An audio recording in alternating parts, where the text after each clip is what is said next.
Hey friend, are you ready to let loose, create layers, and have some fun?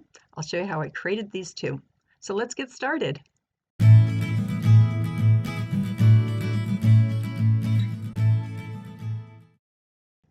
It's great to be back with you again today. Actually, we're going to do something a little bit different this time, and that is that I took some pieces that were actually, this was a larger piece that I cut down. This is something I created years ago. It's been sitting in my stash and decided to use them. So we're painting over pieces that have already been painted on. Now, granted, these have not been varnished, so it's okay to go ahead and go right into painting over these. If it was varnished, typically what I do, because I use acrylics and because I use a water-based varnish, typically what I would do if I was going to paint over something that was varnished is I would just sand it down really well, wipe it down with water or water on a cloth, and then that gets rid of all the dust. And then I would just start creating on it. But these were not varnished, so they were ready to go. And as usual, I started off with some mark making, and now I'm going to put out some colors, and I'll be showing you the colors that I'm going to be using. I sped up this video just a tiny bit, not all that much. And so these two are 5 by 7 inches on paper, and here now you can see the colors that I'll be using. So 5 by 7 inches on paper. And the paper, if I remember correctly, is Bristol paper. But I also like to use mixed media paper. In the past, I have used watercolor paper, but to be honest with you, I really don't like watercolor paper unless I can get several coats of gesso on it to get rid of all the bumpiness that watercolor creates. That's the way it comes. So I prefer, although I love texture, and you can see I flip my brush over and I create some texture right away.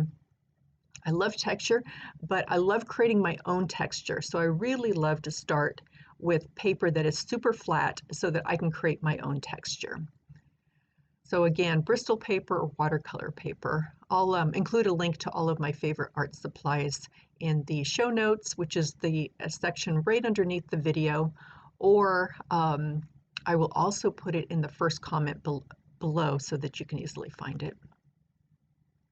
So I like to start off with adding black to the background. And the reason for that is I just love black when it peeks out at the very end. Most of this is going to end up getting covered up. So these first few layers, I just love to put down marks. I'm putting down a variety of marks. I have a love for fields of flowers. I have a love for flowers in general. So my mark making represents those types of marks that I see on flowers and fields of flowers. So, it could be stems. It could be also trees. I love trees. I don't do a whole lot of, I should say I'm starting to do a little bit more of adding marks that come in at an angle. Otherwise, usually they're circles or they're lines that are horizontal or vertical is typically what I like to do. But lately I've been trying to add a bit more movement to my pieces. And I think I'm accomplishing that by coming in with some vertical line, or excuse me, not vertical, but lines that kind of come in, I guess they are more horizontal, but both horizontal and vertical. And I'm trying to think of the word for that and I can't think of it. If I do, I'll let you guys know. But I think you might know what I'm talking about. And I think I'll be able to show you an example a little bit later of what I'm talking about. So I like to start off with either warm or cool colors, and the main reason I love to do that is so that I don't create mud. By mixing your warm colors and your cool colors, you're going to create mud. So I've been able to keep my colors bright, happy, fresh, and true by just sticking to either warm or cool. And now I do like to use yellow with both my warm or my cool colors. It works great in both families of colors. So I got some feedback from my last video where you guys want to see my stuff up a little bit closer rather than further away. And so this time I just zoomed in my video as opposed to doing that in the editing process. And so I'm hoping that these are a bit more clear and that you can see them a bit sharper. I think the last time when I edited that particular video, because I zoomed in on the editing, I think it softened out the lines a bit, blurred it just a tiny bit. And this time I'm not having an issue with the water bucket reflecting light into the camera. So no strobe light effect, no disco ball this time. So here I'm just continuing to add, I used my heating tool just to speed things up a bit, but I'm still continuing with my cool colors here. I love that blue. It's such a pretty blue. The other thing I'm looking to do as I'm putting down these marks is I'm looking at the size of my shapes. So you can see on the one on the right, you can see those 4 larger shapes that kind of give your eye a place to go to first. And then the one on the left, it's got the 5 shapes, which are not as large as the ones on the right, but they're still considered a focal point. And I was trying to make some circles around those so I don't wipe them out.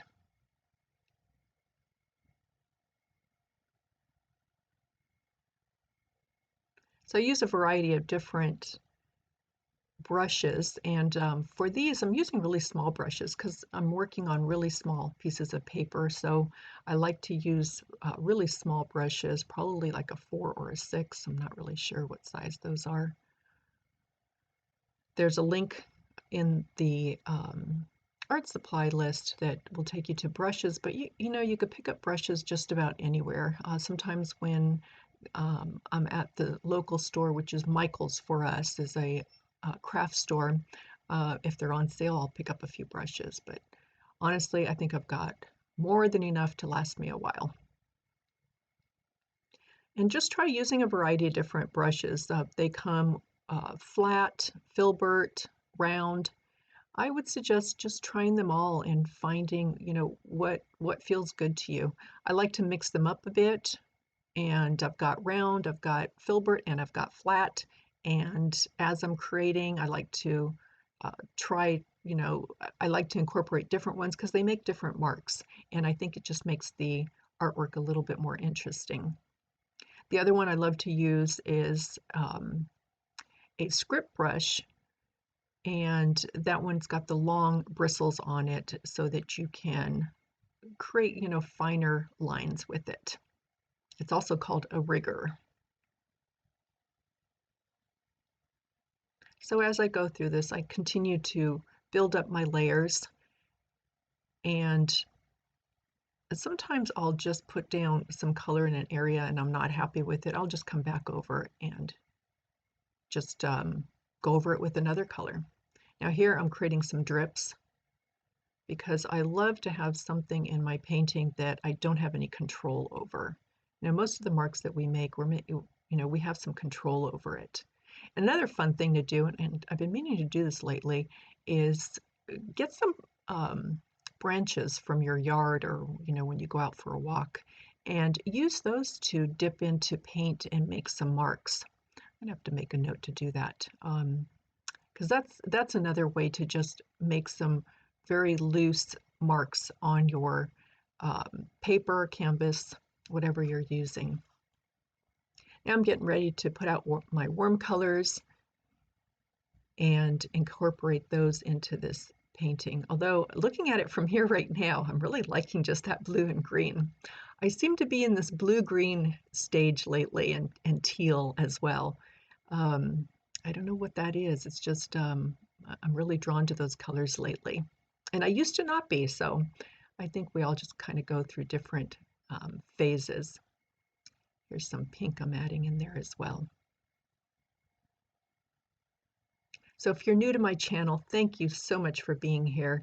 I really appreciate it. If you have not subscribed yet, there's a little green logo in the bottom right-hand corner of this video. And if you hover over that, and I think that's only visible if you're on your desktop. I don't think you can see it if you're on your phone, but if you hover over it, you will be able to subscribe to my channel. If you don't see that because you're watching it from your cell phone, then just go below this video. You'll see a red subscribe button, and I'd so appreciate it if you'd subscribe. And that will also give you, I believe it gives you an alert, or there's a bell there to click on to alert you when I post a new video, and that way you'll get to see it right away. So I went back to adding some marks here with that was a Neocolor 2 crayon that I had in my hand. It looks like I'm just cleaning off the brush here, but because I finished up with those cool colors and it was dry, I decided to come in and add some more marks, just as if I'm starting all over. And those as opposed to the marks that I did at the very beginning, which most likely are not going to show because I really like to cover my paper from corner to corner. But the second grouping of marks that I make, some of those will show up in that final piece. So I'm just here back to creating, mixing my colors as I go, and then just making marks again on my paper.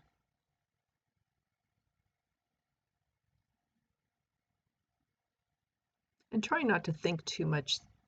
I don't like to overthink it. And while I'm creating, I'm actually on a Zoom call with 3 of my other artist friends. So I am chit-chatting. Sometimes you'll see my hand making some motions. You could tell I'm talking. So I am creating while talking. And that's a great distraction so that I'm not overthinking what I'm doing. If you're not on a Zoom call with somebody or creating with somebody, because we're still in COVID times, this recording is being done in March, early March of 2021. So if you're not hanging out with your friends and creating, then another thing I really love to do that really takes me out of thinking about what I'm creating is I like to listen to podcasts, or I like to listen to audiobooks. Sometimes I'll listen to the news, not always happy news, but try not to do that too much when I'm creating. But I like to just listen to something so that my left brain is really engaged in the words being spoken, and that frees up my right brain to just create and not to allow my left brain to criticize what I'm doing and critique it, because you know we all have that little monster sitting on our shoulders telling us, you know, what are you doing there? And why did you put down that color? And I don't even know what direction I'm going. I don't know what I'm doing. And, you know, we all have those thoughts going through our head. Even me at this point, you know, I know I've created a lot of art in this style, but I still sometimes look at it and go, oh, I have no clue where I'm headed and what I'm doing, especially those, what we like to call or refer to those middle stages, the teenage years, those awkward, uncomfortable period. And that's kind of where I am right now, somewhere in the middle, already past that very beginning part and just making my way through this, and not knowing, you know, how it's going to look at the end, but just continuing through. So it helps me so much when I'm listening to, I especially like audiobooks, and I especially like romance audiobooks. Just the real fun, light-hearted ones that just take me away from, you know, being inside my head. And I really enjoy that. And I think it really, I can tell some of my sessions when I'm creating that I have such a good session when I've got a good audiobook that I'm listening to and I've totally escaped, and I'm just creating.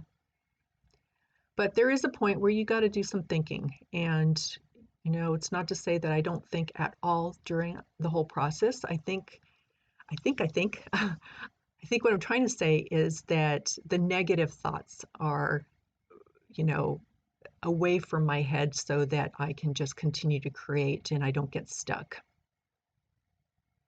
So this video sped up to 150%, which just means 100% is normal speed. So it's just a tiny bit faster.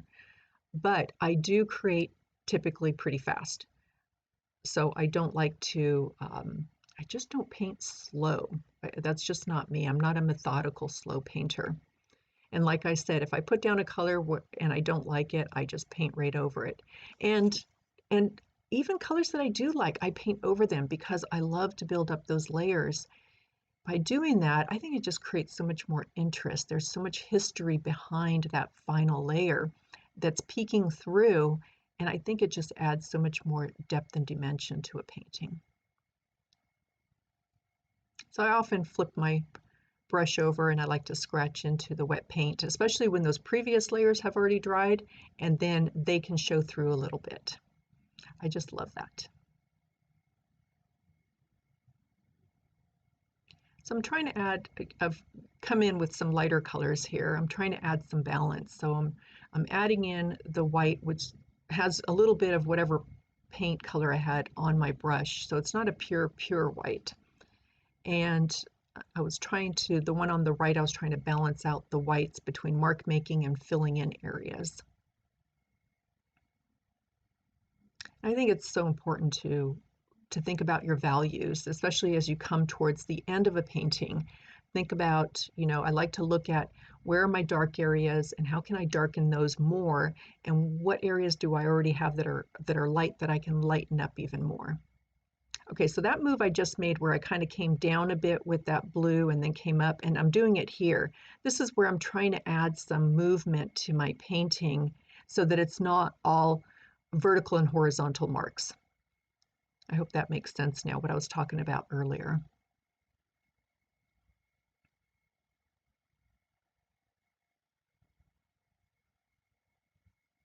So again, I think I'm about maybe 75% done here. Still, I consider this the middle stages. The awkward, not quite done.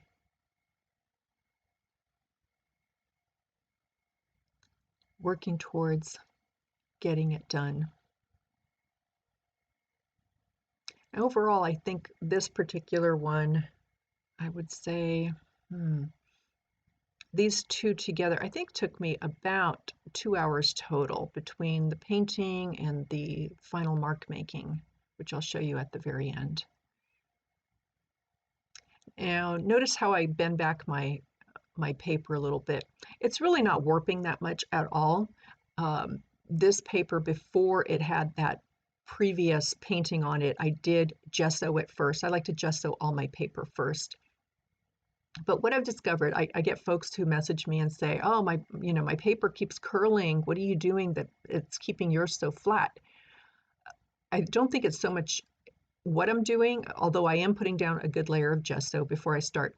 But I think it's also the fact that I'm in California and we don't have high humidity. Our humidity tends to be around 50%. I checked it the other day, it was like 50%. So because there isn't a lot of moisture in our air, the paper doesn't curl that much. If you're living in, let's say, the southern states, Louisiana maybe, and you've got a lot more moisture in the air, what I would recommend you try is to put gesso on both sides of your paper before you get started. Or you can put on the back side, maybe like a matte medium, so that the paper is sealed and it keeps it from curving.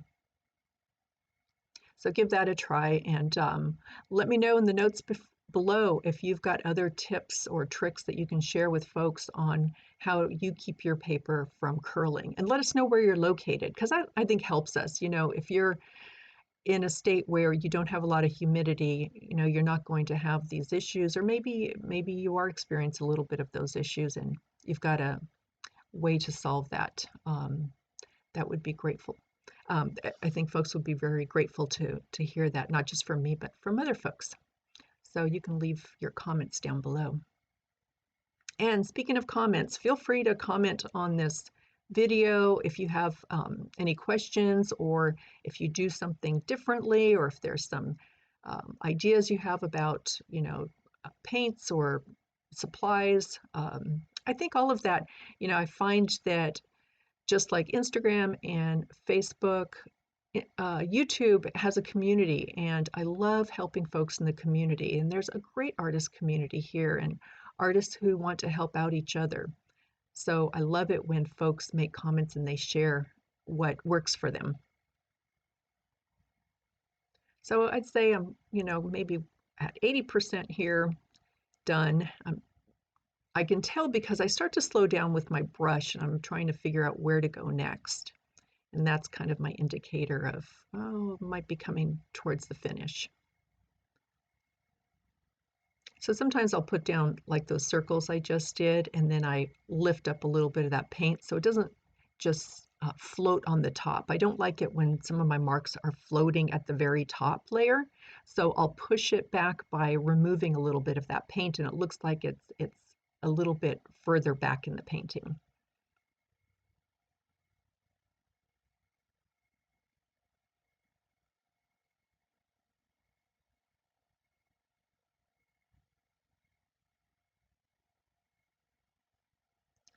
So making some of these smaller marks now. I did some in the earlier stages, but I really like doing them on the final as well so that they show through. Some of those dots that I did early on got covered up, and that's okay.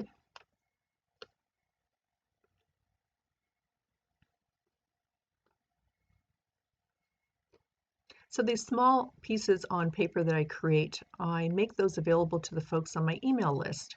And anything that doesn't sell through my email list, I will post on social media. So if you are interested in purchasing one, you can just go to the links that I have below this video or in the first comment below and join my email list. And then you'll get first dibs on purchasing. Now these small ones, I like to provide them with free matting that will fit a standard 8 by 10 inch frame. So all you have to do is buy a frame, pop it in there, and it'll be ready to hang up.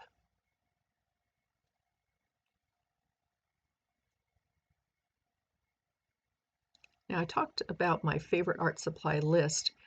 I also have a new list that I created, which is my favorite Nova colors that I use. Now, I use a lot of Nova color paints, but I did create a list that kind of narrows it down a bit if you are just getting started. So it's like I added to the list a couple of yellows, a couple of blues, a couple of greens, or maybe one green, because I really like making my own green using yellow and blue. Or yellow and black. But I'm going to include that list, that link down below so that you can get to that list. And if you're just getting started, you don't know what colors to pick, it gives you kind of the basic colors that I like to use. Now here I'm using a piece of paper and I'm just lifting up some of that paint because again, going back to, I don't like it floating on top. So this helps push it back a little bit.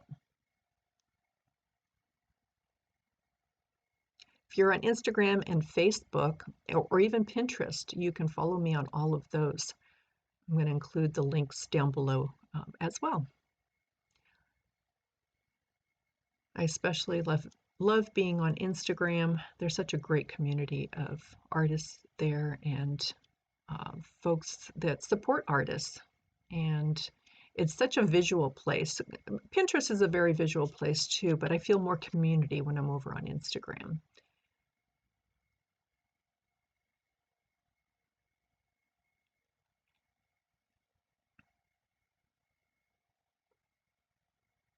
So I'm slowing down here. I think we're getting more towards the end. I'm filling in a little bit more in between. And the filling in, what I like to do there is I like to save little bits and pieces and not cover everything from below. And you'll find I go right over marks that I've already made, maybe with a slightly different tint to it. And again, that just adds more interest to me when I see it building up that way. Clearly I didn't like that middle part and I'm not sure what to do with it. Added a little bit of teal there.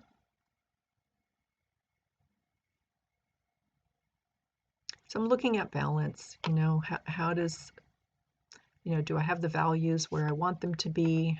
Is there some larger marks, some smaller marks? I'll tell you right now that big orange section on the one on the right is going to get addressed because it's just way too much orange for this size of a piece. I like the one on the left where that upper corner isn't quite as red, covering almost half of that top corner. So as I finish up some of that mark making, I will be doing a little bit more. So I'm showing you that I'm done, but no, wait, see, I decided no, I'm not done. I wanted to address that upper corner. So that balance of that orange just didn't work with the rest of the piece. And I think I had looked up at my camera to see how it looked. And sometimes it's the weirdest thing because you're staring at it the whole time, you don't notice things. But what I like to do is take pictures of my artwork, and I bet you guys do too. And you just have a fresh set of eyes when you look at it in a photo as opposed to just looking at it in front of you. And I think I had glanced up to make sure that you guys could see what I was looking at, and then I noticed how much that stuck out and didn't work. And that color still, I don't think it's working.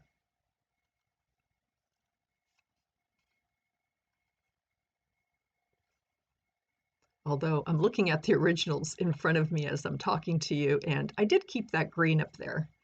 So it did end up working in the end. For some reason, I was thinking I had covered it one more time. So I don't have to do too much more final mark making here. I've got a rigger in my hand, that script brush right now, trying to make some finer lines. And the reason I don't absolutely need to do that is because I'm going to finish this off with mark making. And so I'll have an opportunity to come in and make some more marks on it. And see, I'm so impatient. While I'm drawing, I like to continue painting.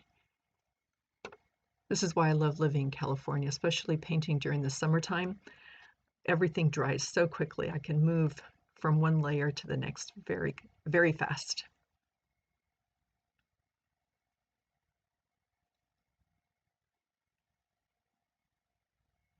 So really coming close to the end here.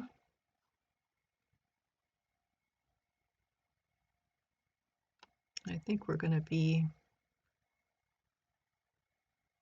all right, I set this aside for a day or so, and now I am coming back, and look at that background. I got a whole new table. Actually, it's not a brand new table. It's an old used table that's like a dining room table, and I'm using that now. And so now my camera doesn't jiggle around too much. I'm going to zoom in here so you guys can see what I'm doing. So I like to start with this regular pencil, number 2, normal pencil, love pencil marks. All right, zoom out again, come back in. All right, going back to my table, love this table. So it's like 6 feet by 4 feet, and I put new plastic on it, so it doesn't even have paint on it yet during this recording. So adding regular pencil marks to that one on the left. This here is a Stabilo Woody, so a fun one. It's just a bit thicker than the Prismacolor pencils that I like to use. And it is water soluble, so that means that if I put a liquid varnish over this, it's going to move my marks around. So what I like to do is I like to finish my pieces with a spray varnish first, or a spray fixative. Either one works, so that my marks stay in place, and then I like to use Liquitex varnish. And you know what I'll do is I'll include a link to how I varnish my art on paper. And I use that same process for my art on canvas or wood. All right, so now I've got a Prismacolor pencil in hand. Doing a little scribble marks. I like doing that, and then I like to erase it back just a tiny bit so that it's not a continuous line. Trying to show you guys up close how that looks. And then push back a little bit.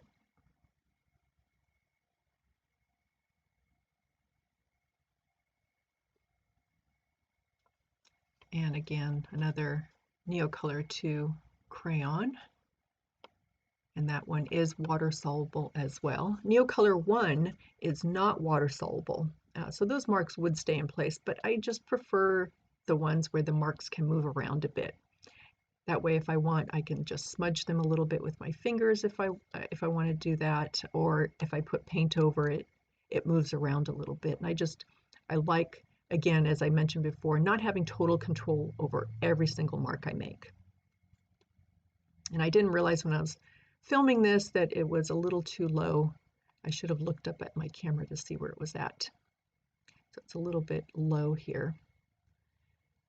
And I'm coming in and see, that's an example where it's water soluble, and so I am using my finger to just smudge it out a bit. And that's a Stabilo Woody.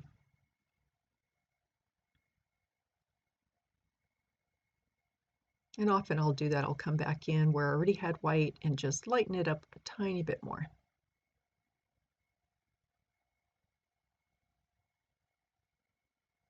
So if you're enjoying this video, also if you could give me a thumbs up, I'd so appreciate that.